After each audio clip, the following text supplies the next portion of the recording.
I believe, in my opinion, it's a money laundering scheme for weapons manufacturers. This is not the United States of Raytheon. This is the United States of America.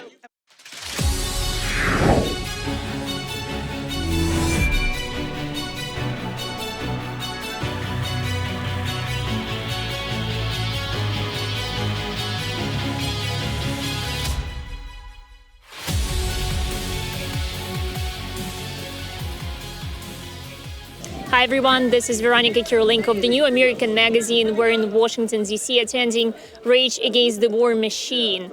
And here with us today we have Tara Reade. It's great to see you. What brought you here? I'm one of the speakers, and we feel strongly about speaking out right now against this proxy war that U.S. and NATO is fighting against Russia via Ukraine. We've spent $100 billion in weapons and aid. It needs to stop. We're asking to free Julian Assange, abolish NATO, and to investigate Joe Biden for the financial crimes. And I've had personal experience as I came forward about what happened when I worked for him.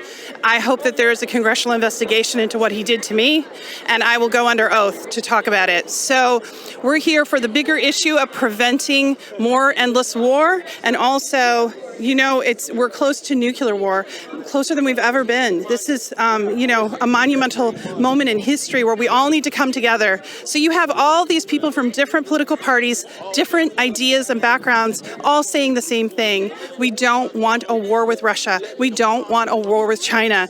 They're not the enemy. The enemy is the military-industrial complex. Are you sure that they do not want to have war with us? No, I don't think so. NATO has been encroaching on Russia's borders for 10 years, a decade. All they wanted was the Minsk agreements to be upheld. They wanted Ukraine to remain neutral. And what this has done is, I believe, in my opinion, it's a money laundering scheme for weapons manufacturers. This is not the United States of Raytheon. This is the United States of America. And we need to get our country back.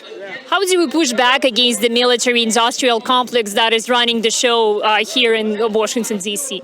By getting our representatives to realize, our politicians to represent us and know that we don't want this endless war. We don't want it. We need to remove the incentive of all this money going to war and to them and into the pockets of the elites. But it seems that both of the parties are captured by the military-industrial complex, right?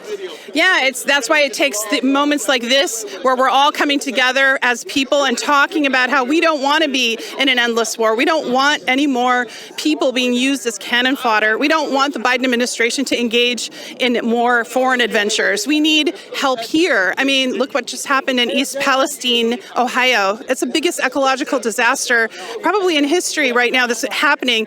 Has Joe Biden even visited? No, he hasn't even gone there, and the people are suffering. A whole town may have been destroyed. I mean, we need our infrastructure here. So link how that $100 billion could have helped, regular, everyday Americans. But do you feel sorry for Ukraine because regular people are dying, and even though Ukrainian regime might be corrupt, and probably is, right, but the people are dying, and it's very real. The suffering is real. I feel very sorry for the people of Ukraine. They're being used as cannon fodder. I mean, the government of Kiev has been bombing its own citizens in eastern Donbass. The Russian nationals, 14,000 and more, have been killed. They have a website, a kill site, that has 337 children from the Donbass region and other countries, actually. Roger Waters is on the kill list. Oliver Stone is on it. And this is unheard of. We shouldn't be supporting a Kiev regime. It's filled with Nazis, and America in this case is on the wrong side of history. So yeah, who suffers in war is the working people of Ukraine, of Russia, of Europe, of America. So we need our countries back. Ms. Reade, what's your message of hope to Americans watching at home? Just speak up and speak out like we're doing today, and let your representatives know that we want to be free of endless wars. And what Julian Assange said was so wise. He said, if wars can be started with lies, then truth can bring peace. Thank you very much for this beautiful message. I appreciate your time.